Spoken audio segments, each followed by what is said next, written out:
Hey everyone, here is a walk around video of the just finished 68 double cab that we built for a gentleman named Mike who lives out of state. He's about 10 hours away and he's coming to pick this baby up on Monday. So this is about the last time any of you that are regular viewers on the channel are gonna see this.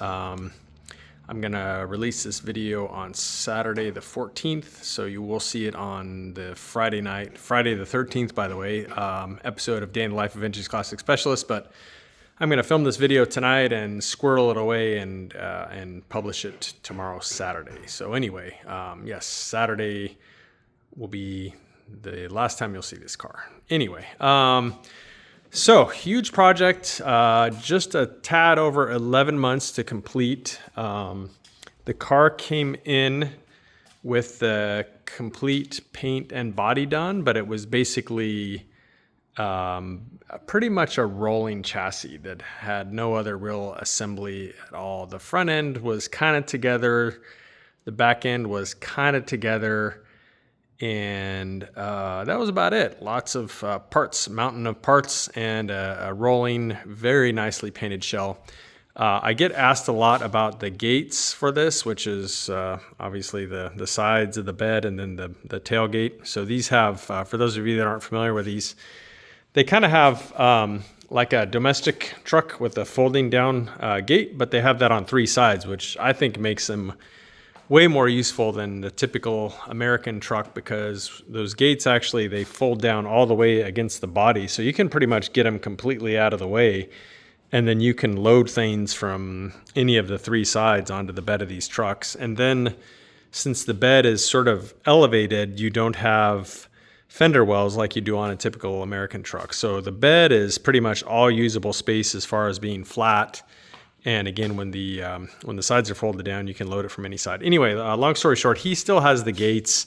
The painter, when he painted the car, he somehow neglected to put the pearl white on the top here. He neglected to continue that along the gates, which have the same sort of belt line along there. So the owner kept them, and that's around the time that he brought us the bus. And so unfortunately, I won't be seeing the bus with the gates on it in person rather. He's gonna, when he comes and gets the bus Monday, I guess when he takes it home, he'll put those on whenever he gets around to it. But anyway, long story short, the bus does have gates, because I keep getting asked that, and that's the answer. So why don't we start our way at the back, because that's where the most of the work went into this bus, and then we'll sort of work our way forward. Well, actually, let me talk about the outside of the bus a little bit more here. So the color is a custom mix that him and his painter came up with, and I've just, like, as of today, decided that I'm calling it emerald green metallic. I don't know that there's not really a name for it, because it's a custom color. They started off with some color, and I don't honestly remember what it was, and then they started tweaking it from there. So custom color, I guess we can call it anything we want. And then the top is like a white pearl. It has just a tiny bit of pearl in it.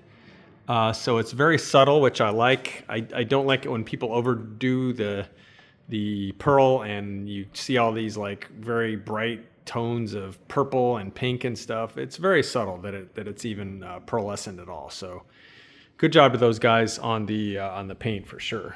Definitely makes this thing a standout. So on to the back here. So here is, and those of you that are regulars around here will know all about this motor already, but if anyone's new. So this is the motor, and there's a lot going on there. So the thing that probably would sort of jump out to most people first is that thing there. And if you've guessed that it's an air conditioner compressor, you are correct. So this motor has air conditioning. We did retain the factory heating, so you can see the heater tubes there and kind of there going around the air conditioner compressor. And then you can also see something that looks like a carburetor there, and you can kind of see the air cleaner over there. Those are actually fuel injection throttle bodies, and in fact, you can see some fuel injectors there, and then you also see the label. I'm not sure if it's going to be readable or not, but this fuel injection system is made by our friend AJ at Low Bucket, whose shop is literally like a block from me.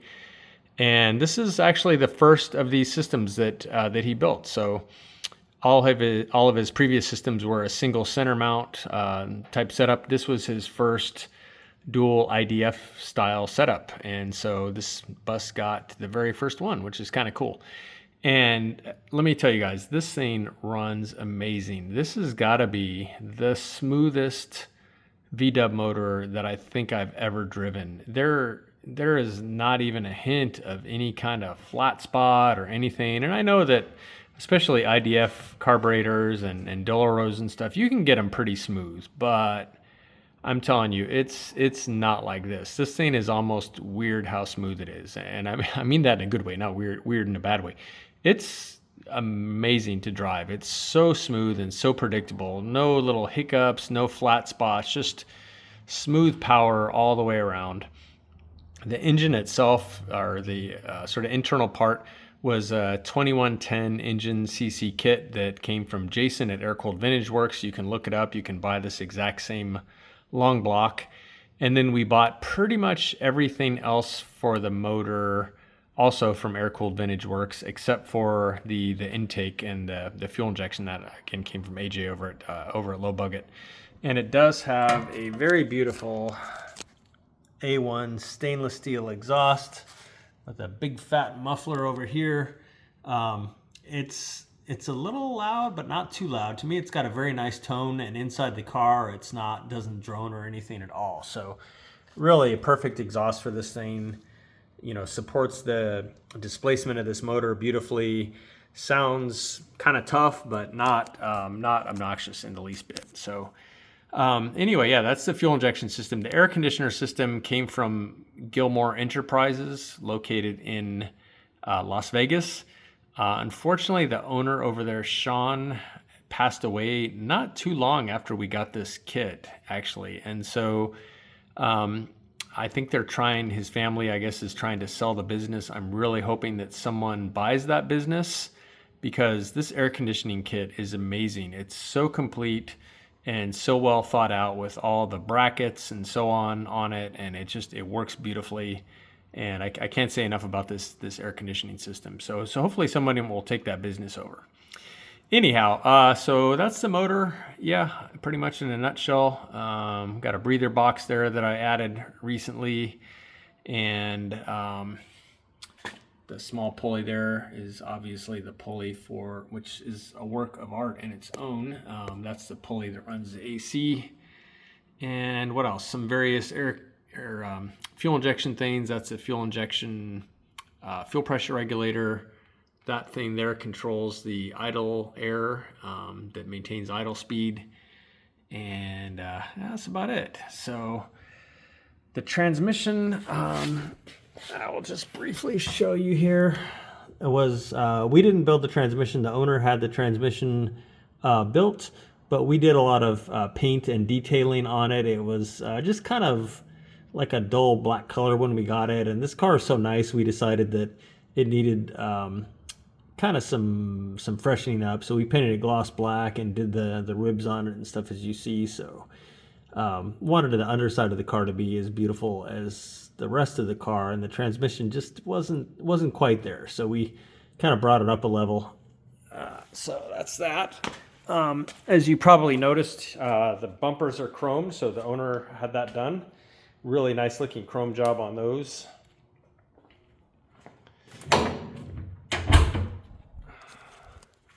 The wheels are 17-inch Randars, and they're in the wide 5 pattern, which is correct for an early bay window bus. So this one again is a 68. A lot of work actually went into making these rims fit. They didn't want to fit the drums. There was just tons and tons of issues getting them to fit, but finally got them to fit. Same thing in front. A lot of things to get these wheels to fit. The disc brake kit on the front is from Old Speed over there, so they fabricate up the spindles, and then the disc brake kits have big ventilated rotors that you'll probably be able to see. So huge, pretty huge brakes. The calipers, I think, were Willwoods. So yeah, enormous brakes in back. Unfortunately, there's not really a good disc brake kit for the back of these bay window buses. So this still retains the drums. But again, VW drum brakes actually work pretty well when they're maintained and adjusted properly. And of course, most of the stopping is happening up here in the front of the car. So let's take a look at the inside of this thing, because this is another place that this car is just so nice. So this is the interior scheme that the owner came up with, working with our neighbor Octavio, who, those of you that are regulars to the channel know he does probably like 90+ % of our interiors. So this is genuine leather here, and you can see two-tone with perforated on this sort of bone color. And the seat centers, likewise. We went ahead and did the pad on the dash. The dash itself here was recovered in vinyl by Ed over at OC Westy, also about a block from us, and he did an amazing job. You can see the stitching on it here. Just makes it really look like a very high quality piece. Normally, as these dashes come, the vinyl on them is just a single piece that I guess is like vacuum formed on there, but they crack and stuff over the years. So we took one and had Ed over there redo it. And again, I think it really just kind of brings up the quality level of it, because it looks, you know, very much like something to me you'd see on like an Audi or something like that versus a Volkswagen. Likewise, same thing going on here in the back with the back of the bench, and then the back seats. The other thing we decided to do differently is putting German square weave carpet on the floor. So normally these just have rubber mats, but as nice as this thing is, it seemed like a good idea to go ahead and put real high quality German carpet in here. And then likewise, we went with a German cloth headliner. So something like you might see in an early Beetle, like an oval window or something like that. And again, just really kind of brings it up to the next level versus just using stock bay window bus materials. Other little custom touch is pop outs on the back two windows here. So these come from Wolfgang International. They're made specifically for these bay window trucks.